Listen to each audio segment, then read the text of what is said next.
गोसाई श्री विठलनाथ जी रोज दीक्षा देते थे। क्यों? उनके दीक्षा देते ही जो वैष्णव दीक्षा लेता था उसको तुरंत ठाकुर जी का दर्शन अनुभव होने लग जाता था।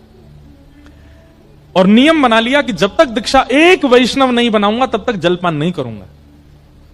एक बार क्या हुआ, आज पता नहीं क्या ऐसा योग था, बहुत गर्मी पड़ रही थी, लोग बाग घरों से निकले ही नहीं, कोई गोसाई जी के पास आया नहीं। मध्याह्न का समय हो गया, गोसाई जी भूखे बैठे। क्यों? रोज ब्रह्म संबंध देते हैं फिर कुछ पाते हैं। तभी आप गोविंद कुंड है गिरिराज जी में, वहां जाकर के बैठ गए और गोविंद कुंड में 2 हंस घूम रहे थे। आपने मन में विचार किया, आज तक मानवों को ठाकुर जी का दर्शन कराया है ब्रह्म संबंध देके, इन जीवों का भी तो अधिकार है। और आपने उन 2 हंस हंसनी के जोड़े के कान में अष्टाक्षर मंत्र देके उनको कंठीमाला पहना दी, और जैसे ही कंठीमाला धारण कराई दोनों के चतुर्भुज रूप हो गए और दोनों का ही निकुंज में प्रवेश हो गया, ठाकुर जी की प्राप्ति हो गई। ऐसे गोसाई श्री विठलनाथ जी, इनके जीवन में भी एक परीक्षा हुई थी।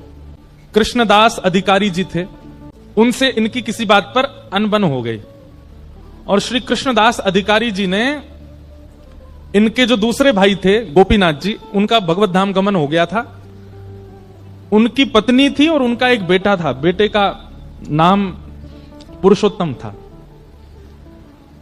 इन्होंने पूरे गोवर्धन के वैष्णवों को इकट्ठा किया और इकट्ठा करके कहा, भैया देखो, महाप्रभु जी के दूसरे पुत्र श्री गोपीनाथ जी जो कि भगवत धाम गमन हो गया, उन पर थोड़ी दया आनी चाहिए कि नहीं?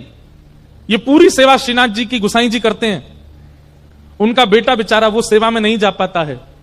आप सब लोगों को आवाज उठानी चाहिए और गोपीनाथ जी की पत्नी और उनके बेटे को ठाकुर जी की सेवा का अधिकार मिलना चाहिए।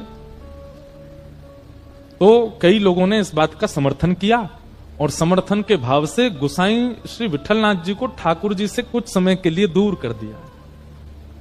गोपीनाथ जी के पुत्र श्री पुरुषोत्तम जी सेवा करने लगे श्रीनाथ जी की। सेवा से दूर किया, गोसाई श्री विठलनाथ जी उसमें राजी थे, कोई बात नहीं। लेकिन कृष्णदास अधिकारी जी ने यह नियम बना दिया कि आप मंदिर ही नहीं आओगे, ठाकुर जी का दर्शन भी नहीं करोगे। अच्छा, ये सब लीला श्रीनाथ जी ने ही प्रकट की थी। हमने एक बात कही ना, ठाकुर जी सीधो सीधो तो कछु चलन देंगे ही नहीं, कछु ना कछु परीक्षा तो सबकी कराते ही कराते हैं। ठाकुर जी पूरे विश्व को बताना चाहते हैं कि गोसाई जी का प्रेम कैसा है, इसलिए गोसाई श्री विठलनाथ जी गोवर्धन से थोड़ी दूर पारासौली में रहने लगे। और आप नित्य अपनी कुटिया से निकल के आते और श्री गिरिराज पर्वत पर श्रीनाथ जी की जो ध्वजा थी उसी का ही दर्शन करते, और दर्शन करके विरह व्याकुल होकर के वहीं बैठे रहते। बहुत सुंदर लीला है, ध्यान से सुनना। लेकिन ऐसा नहीं है कि विरह केवल भक्त को होता है, विरह ठाकुर जी को भी होता है। बात केवल इतनी है कि भक्त अपना विरह गा के सुना देता है, ठाकुर जी कैसे सुनाए? परंतु एकमात्र श्री गोसाई विठलनाथ जी हैं जिनके लिए ठाकुर जी ने अपना विरह प्रकट कर दिया। कैसे? श्रीनाथ जी में आज भी 100 पान का भोग रोज लगता है ठाकुर जी। कितने पान? 100 बीड़ा पाते हैं ठाकुर जी। आज भी आप देखोगे राजभोग के बाद मुखिया जी आएंगे और पान की बीड़ा ठाकुर जी से मुख से चुमाएंगे और फिर रखेंगे। कभी अगर प्रसादी में ठाकुर जी की बीड़ा मिलती है, एक बार को अन्य प्रसाद मिले तो सब में बांट दियो, पर बीड़ा मत बांटियो, बीड़ा तो स्वयं पाइयो। क्योंकि बीड़ा समझते हैं ना, पान भोग।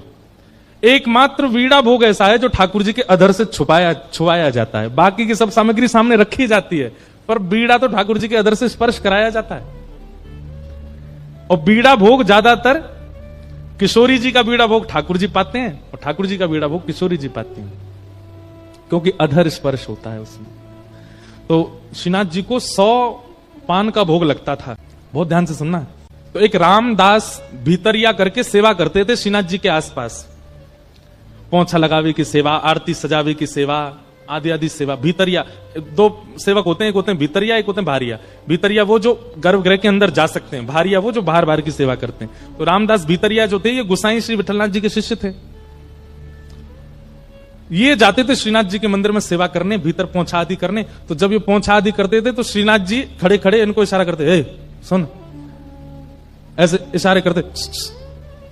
अब ये कही आवाज कहां से आ रही है? फिर ठाकुर जी करें, अब ये ऊपर देखे ठाकुर जी को, ठाकुर जी ऐसे खड़े, आसपास कोई है नहीं, भाई आवाज कौन करता है? एक बार तो घबरा गया, हुआ आ गो मंदिर में। लेकिन फिर ठाकुर जी ने इसको ऐसे बौं मटका के इशारा किया। रामदास तो अरे अरे जय जय, आप बुला रहे हैं मुकू।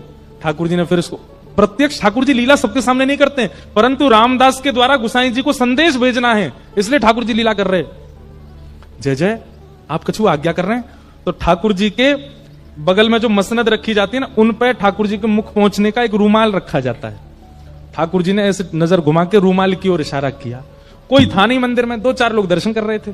इसने धीमे से वो रूमाल उठाया और रूमाल खोल के देखा तो ठाकुर जी जो 100 पान खाते थे उसकी जो पीक निकलती थी, उस पीक से ठाकुर जी ने पत्र लिखा था गुसाई श्री विठलनाथ जी के लिए। और वो पत्र लिखा था, उसमें प्रथम ही ठाकुर जी ने लिखी है, रामदास पत्र मत पढ़ियो, ले जाके गुसाई जी को दे दे। रामदास के तो नेत्र सजल हो गए, ठाकुर जी लीला करते। और रोज रामदास क्या करता, 2 रूमाल रखता, एक तो वहां पधरा देता और एक वहां से उठा के जेब में धर के ले जाता और गुसाई जी के पास जातो, गुसाई जी आज ठाकुर जी ने कृपा के, बोले हाँ प्रसाद भेजा होगा दे दो। नहीं प्रसाद नहीं, आज तो पत्र भेजा है। गुसाई जी ने जैसे ही वो रूमाल खोल करके देखा, ठाकुर जी ने अपनी पीक से जो पान की लाल लाल निकलती, वहां से ठाकुर जी ने पत्र लिखा। और उस पत्र में ठाकुर जी अपना प्रेम उद्गार प्रकट करते हैं। और क्या कहते हैं, वो पंक्ति तो मुझे याद नहीं, पर ठाकुर जी ने पत्र लिख करके गुसाई जी से कहा, मेघ तो समय आने पे बरसेगो। मतलब मेघ तो समय आने पे बरसेगो। मेघ हमेशा नहीं बरसते, जब समय आता तब बरसता है। तो मानो गुसाई जी से कह रहे हैं, प्रतीक्षा करो, समय जल्दी आएगा जब मेरा प्रेम आप पे बरसेगा। तो गुसाई जी हैं। गुसाई जी ने एक पत्तल पर दूसरा पत्र लिखा और पत्र लिख करके रामदास से बोले जाओ ठाकुर जी को दे दो। और गुसाई जी ने क्या लिखा, बोले मेघ तो समय आने पे बरसेगा, पर चातक पक्षी जानते हैं नाम, एक तो आजकल लोग जानते नहीं, इतनी व्याख्या करनी पड़ती है। चातक पक्षी जो होता है वो पूरे साल प्यासा रहता है। उसका नियम है, वो नदी का पानी नहीं पिएगा, वो पोखर तालाब का पानी नहीं पीता।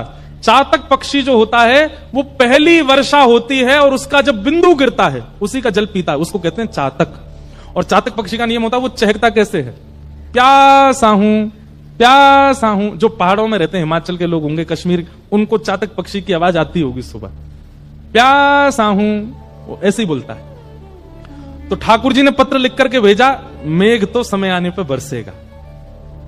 गुसाई जी ने पत्र लिख करके भेजा, मेघ तो समय आने पर बरसेगा, पर चातक अपनी पुकार क्यों छोड़े, चातक तो पुकारेगा। मेघ चाहे जब बरसे, पर चातक प्यासा हूं प्यासा हूं प्यासा हूं, ये तो गाएगा ना। महीनों के लिए ठाकुर जी से दूर कर दिया गुसाई जी को। और एक दिन अकबर को यह बात पता चली कि हमारे प्रिय श्री गुसाई जी को उनके ठाकुर की सेवा से दूर कर दिया कृष्णदास ने। तो अकबर ने अपनी सेना भेज करके कृष्णदास जी को कारागृह में डाल दिया। गुसाई जी को फिर से सेवा मिल गई, परंतु गुसाई जी सेवा में तो आ गए, पर उन्होंने प्रण दिया, जब तक कृष्णदास मुक्त नहीं किए जाएंगे तब तक हम अन्न जल ग्रहण नहीं करेंगे। अन्न सन पे बैठ गए। कृष्णदास जी मुक्त हुए। कृष्णदास जी को जब ये बात पता चली कि गुसाई जी को मैंने दूर किया ठाकुर जी से, और ये ऐसे प्रेमी कि मैं कारागृह में गया तो इन्होंने अन्न जल का त्याग कर दिया। कृष्णदास जी ने बहुत प्रार्थना करके क्षमा मांगी गुसाई जी से। गुसाई जी बोले, नहीं, मुझे सब पता है, ये ठाकुर जी की लीला है, इन्हें बहुत ज्यादा पास कोई रहवे लग जाए तो इनको मन करे यार दूर करो, या कि प्रेम की बथा ने पहचानो कैसो है। ये मेरे प्रेम की परीक्षा ले रहे थे, मैं जानू ये तुम्हारे मन की इच्छा नहीं थी, ये इनकी इच्छा थी। लाला बड़ो नटखट है हमारो, ऐसे गुसाई जी की। फिर बाद में ऐसी लीला आती है कि कृष्णदास जी को इसका दंड मिला। एक भक्त को ठाकुर जी से दूर किया और दंड क्या मिला कि सुबह सुबह जल भरने के लिए कुआं में गए और पांव फिसल गए और कुआं में गिर के उनकी मृत्यु हुई। परम भागवत कृष्णदास, हम मानते हैं कि उन्होंने आचार्य अपराध किया।